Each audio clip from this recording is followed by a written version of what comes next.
কি তোর বোন পাইলট হবে বলে? ভালো তো, মেয়ে বলে কি আর প্লেন উড়াবে না নাকি? জানিস আমার না স্বপ্ন আমি একটা বড় সায়েন্টিস্ট হব। কি বলছিস তুই? পুরো ছেলেদের কাজ। তুই একটা মেয়ে, তুই পারলে ঘরে কাজ বাজ শেখ, কাজে দেবে তোর ফিউচারে। সায়েন্টিস্ট হবে? শোন, নিজের গার্লফ্রেন্ডের গায়ে কখনো হাত তুলবি না, কারণ মেয়েরা মায়ের সমান হয়, বুঝেছিস? তুই আমাকে যেটা বলবি সবসময় আমাকে সেটাই করতে হবে।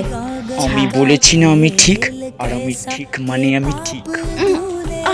লাগছে। ভুল কথা বলবি না, বললে পরের বারে এটার থেকে পরিণতি খারাপ হবে। লাগছে। তুই আজ রাতে অভয়ার মিছিলে যাচ্ছিস তো?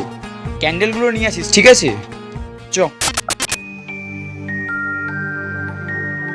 উফ, কি ঘুঘু মাল, পুরো